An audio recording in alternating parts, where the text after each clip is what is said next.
السلام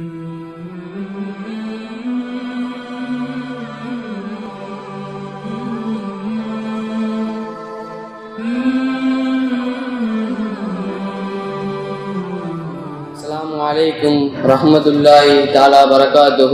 وعليكم السلام ورحمة الله وبركاته. صلوا على النبي. اللهم صل على سيدنا محمد وعلى آل سيدنا محمد وبارك وسلم عليه. நம்ம எல்லாம் முஸ்லிமாவும் முஃமினாவும் படைத்தானே அந்த அல்லாஹ்வுக்கு எல்லா புகழும். அல்ஹம்துலில்லாஹ் அல்ஹம்துலில்லாஹ் அல்ஹம்துலில்லாஹ்.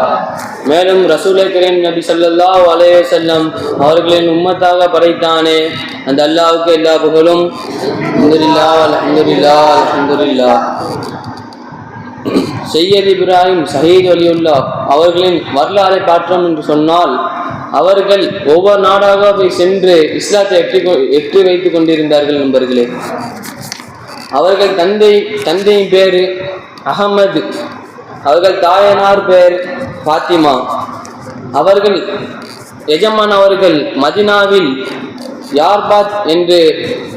யார்பாத் என்று பகுதியில் இருந்தார்கள். ஒரு நாள் வெள்ளி இரவு ஆழ்ந்த உறக்கத்தில் தூங்கிவிட்டார்கள். அப்போது நபி ஸல்லல்லாஹு அலைஹி வஸல்லம் அவர்கள் கனவில் வருகிறார்கள். வந்து சொல்லுகிறார்கள், மகனே, நீங்கள் அல்லாஹ்வின் அருள் பெற்றவராக நீங்கள் அயல் என்ற நாட்டுக்கு சென்று இஸ்லாத்தை எட்டி வைங்கள் என்று சொன்னார்கள். சொல்லிவிட்டு நபி ஸல்லல்லாஹு அலைஹி வஸல்லம் அவர்கள் கனவில் போய்விட்டார்கள். எஜமான் காலையில் எழும்பி கனவை மக்கள் அனைவருக்கும் சொல்லி காமிக்கிறார்கள். அந்த மக்கள் அனைவரும் ஆச்சரியப்பட்டு சந்தோஷப்பட்டு அவர்கள் ஒரு கூட்டமாக கூடி அந்த கூட்டத்தில் மொத்தம் 3000 பேர் சேர்ந்து ஹிஜ்ரி 557 ஈரான் என்று ஊரில் வழியாக இந்தியாவுக்கு செல்கிறார்கள்.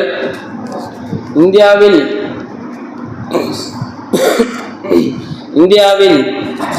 சிந்த் என்று மாநிலத்தில் போய் இறங்கினார்கள். அங்கு இறங்கி இஸ்லாத்தை பரப்பி வைத்துக் கொண்டிருந்தார்கள்.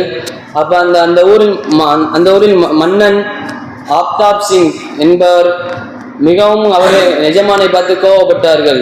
யார் இவன், நம்மள்கிட்ட கேட்காம உள்ள வந்தானே, எப்படி நம்ம மக்கள் அனைவரும் இஸ்லாத்தை ஏற்றி கொண்டிருக்கிறானே என்று சொல்லி மிகவும் கோவப்பட்டு அந்த மன்னன் லெட்டர் எழுதுகிறான் எஜமானுக்கு. நீங்கள் எங்கள் மக்கள் அனைவர்களையும் விஷத்தை பரப்பி கொண்டிருக்கிறேன் என்று லெட்டர் அனுப்புகிறார்கள். ஆனால் எஜமான் அவர்களுக்கு ஒரு லெட்டர் அனுப்புகிறார்கள். நாங்கள் இஸ்லாத்தை எட்டி வைப்பதற்காக தான் வந்தோம், மக்கள் மட்டும் எட்டி வைத்தால் மட்டும் போகாது, எங்கள் மன்னனும் இஸ்லாத்தை ஏற்றிக்கொண்டால் எங்களுக்கு சந்தோஷம்தான் என்று லெட்டர் அனுப்பினார்கள். மிகவும் மன்னன் கோவப்பட்டு ஒரு நாள் எஜமான் வெள்ளிக்கிழமை குத்துபா ஓதி கொண்டிருந்தார்கள். அப்போ இடையில் இஸ்லாமியர்கள் இடையில் உட்கார்ந்து நின்று கத்துறார்கள். இவங்க சொல்றதெல்லாம் போய் இஸ்லாம் பேர் ஒன்று இல்லை என்று கத்துறார்கள். ஆனால் எஜமா கோவப்படாம நின்று குத்துபா ஓதி கொண்டுதான் இருக்கிறார்கள். மக்கள் அனைவரும் நின்று கவனித்து கொண்டுதான் இருக்கிறார்கள். அப்போது குத்துபா ஓதி முடித்த பின் எஜமான் அவர்கள் தொழு வைக்கிறார்கள், ஜும்மா தொழுகிறார்கள். ஜும்மாவை கெடுத்து விடுகிறான். எஜமா மிகவும் கோவப்பட்டு மக்கள் அனைவரும் ஒன்று திருத்தி ஒரு போர் நடத்துகிறார்கள். எஜமா அந்த போரில் கலந்து கொள்ளவில்லை. அப்போ பார்த்தா இஸ்லாமியர்கள் அனைவரும் மிகவும் படுகாயப்பட்டார்கள். அப்போ எஜமா அவர்களும் இறங்கினார்கள் போர்க்களத்தில். அப்போ மன்னனும் யோசிச்சான், இப்போ நம்ம இறங்கி போனா அவனை முடிச்சிடலாம், எந்த இதுவும் வராதுன்னு சொல்லிட்டு அவரும் இறங்கிறார்கள்.